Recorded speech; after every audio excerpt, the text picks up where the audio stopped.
से सोच रहा था कि इस पूरी मीटिंग का जो एजेंडा था वो ये था कि गाड़ा बिरादरी मुत्तहिद होकर के अपनी राजनीतिक हैसियत को यहाँ पर बैठ करके पहले आंक ले, उसका जायजा ले ले। माफी चाहता हूं मैं आप किसी का भी ना खैर मकदम और स्वागत नहीं कर रहा हूं। उसकी वजह ये है कि मैं ये मानता हूं कि जब आप सभी लोग घर से निकल करके बिरादरी की मुत्तहिदा एक स्पिरिट को लेकर के यहाँ आकर के बैठे हैं तो आप इस बात की उम्मीद नहीं कर सकते हैं कि आपका इस्तेमाल किया। हर एक आदमी उतना ही जिम्मेदारी से यहाँ पर बैठा है कि जितने जिम्मेदारी से मंच के लोग बैठे हैं, इनसे ज्यादा जिम्मेदार लोग आप हैं जो यहाँ सामने आकर के बैठे हैं जिम्मेदारी को समझ करके कि हमें बिरादरी के लिए कुछ करना है।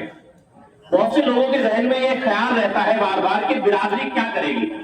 आपके नजदीक में एक छोटा सा किस्सा भी गुजरा है कि बिरादरी क्या कर सकती है, उस पर एक नजर आप सभी ने रखी और जानते भी हैं कि किस्सा हुआ कुंवर प्रणव का और उमेश विधायक का। दोनों ही की बिरादरियों ने यह बताया कि बिरादरी क्या कर सकती है और क्या नहीं कर सकती है।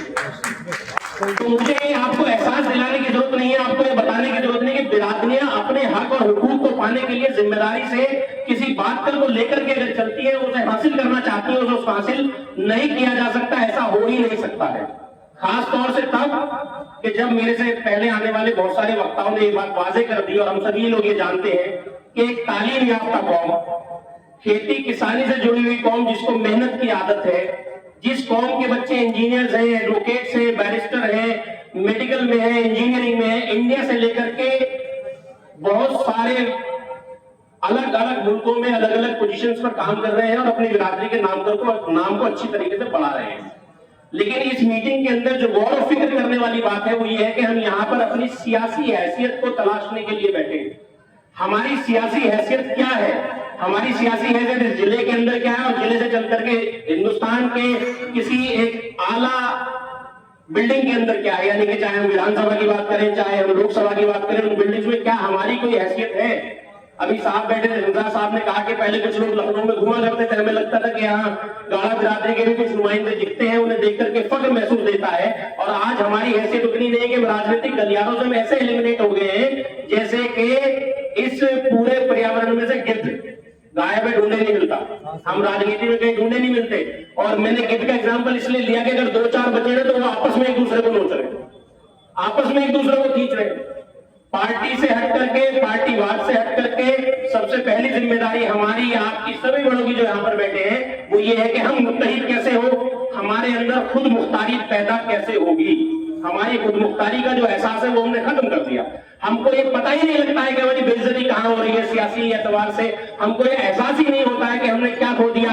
वरना एक वो कौम कि उत्तर प्रदेश की पहली असेंबली बनी 1956 में, पहली असेंबली कॉन्स्टिट्यूट होती है और उसके अंदर आपका विधायक होता है, जबकि हिंदुस्तान ताजा ताजा आजाद हुआ है। लोगों को तमीज नहीं है, तहजीब नहीं है, पहनने का कपड़ा नहीं है, पैर में जूता नहीं है और अभी तक गुलामी की निशानियां लोगों के जहन से नहीं गई हैं। और आप इतने आजाद ख्याल हैं कि आप एक चुनाव में आते हैं, चुनाव जीत करके हिंदुस्तान में सबसे बड़े सूबे उत्तर प्रदेश की विधानसभा में आप बाकायदा वहां पर मौजूद होते हैं और अपनी हैसियत का एहसास दिलाते हैं।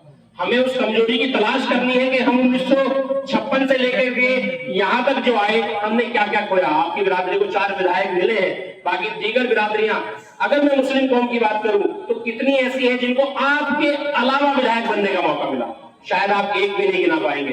कोई भी विधायक बना वो आपके वजूद के बिना नहीं बना, कोई भी अच्छी जगह पर पहुंचा वो आपके वजूद के बिना नहीं बना।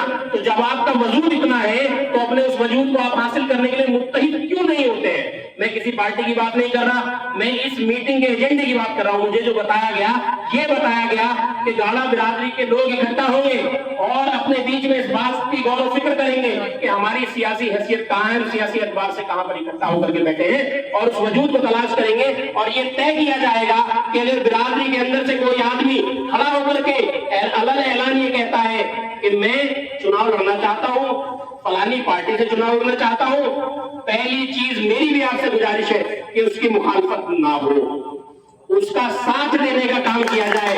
ये ना हो कि मैंने ऐलान किया, मैं फॉर एग्जाम्पल कह देता हूं कि मैंने मोनू का ऐलान ले दिया कि भाई मोनू ने कहा मैं जिला पंचायत का चुनाव फलाने वार्ड से लड़ना चाहता हूं, और कोई आदमी जो उस वार्ड से होता भी नहीं, कोई आदमी जिसकी हैसियत वहां से होती भी नहीं, आता और कहता है कि मौलवी क्यों लड़ेगा, मैं लड़ूंगा। ये बात नहीं होनी चाहिए। होना ये चाहिए कि जब किसी आदमी ने आपसे बीच से निकल करके हिम्मत करी है, आप उसका जायजा लीजिए, किस दम से चुनाव लड़ सकता है, क्या कर सकता है, क्या नहीं कर सकता है, और उसका साथ देने की कोशिश तो कीजिए। कितनी बेहतरीन बात रूही अंजुम ने अभी कही कि उन्होंने अपनी एक सियासी पहचान बनाई। सियासी पहचान बनाने के बावजूद कि वो एक राष्ट्रीय पार्टी में सियासी पहचान रखती है, लेकिन जिले के अंदर उनको मंच पे बैठने की जगह नहीं मिलती। क्या इसके जिम्मेदार आप और हम नहीं है? क्योंकि हमने अपना वजूद इतना बढ़िया नहीं बनाया कि उनको लगता है कि गाड़े को छोड़ करके चले जाएंगे तो इसकी तरफ से कोई विरोध नहीं होगा, इसकी बिरादरी के लोग हमें छोड़ करके नहीं जाएंगे। और वो इस बात का एहसास दिला रहे हैं कि आप लोग राजनीतिक दलित बन चुके हो, आपकी जरूरत नहीं है किसी को। क्यों? आप पिछ लगू हो, आप पीछे लग के चलना पसंद करते हो, आपकी खुद मुख्तारी खत्म हो चुकी है। आप आगे रह करके ड्राइवर बनने का काम करते थे, आप अब पीछे रह करके चमचों की परिभाषा करते हो। कोई दरी बिछाने वाला कह रहा है, कोई पानी पिलाने वाला कह रहा है, हमको बुरा ही नहीं लगता है। क्यों नहीं लगता है हमें बुरा? तो मेरा बहुत सारी बातें न कह करके ये कहने का मकसद है, बहुत नजदीक में आपके सिर्फ एक चुनाव है। हो सकता है बहुत से लोगों के जहन में ख्याल आए कि अफजल भाई जिला पंचायत सदस्य तो अपनी चुनाव की बात करें, मैं नहीं कर रहा। विधानसभा तक जाने की सीढ़ी है त्रिस्तरीय पंचायत राज व्यवस्था। सभी लोगों ने अलग अलग तरह की बात करी, मैं थोड़ी सिस्टम की बात कर लेता हूँ। पंचायत राज व्यवस्था 3 सिस्टम पे चलती है, गांव के प्रधान से लेकर, ब्लॉक के प्रमुख से लेकर और जिला पंचायत। जिस कौम के जितने जिला पंचायत और जितने ब्लॉक प्रमुख हैसियत में होंगे, उनके पास उतनी ताकत होगी वो विधानसभा तक अपने आदमियों को ले जाने का काम कर सकते हैं, पहुंचाने का काम कर सकते हैं। मैं ये समझता हूं कि कंस्ट्रक्टिव मेथड से कॉन्स्टिट्यूट करके कमेटी इस बात पे मेहनत करे कि अगर सहारनपुर के अंदर 49 वार्ड है जिला पंचायत के जो अमूमन आने वाले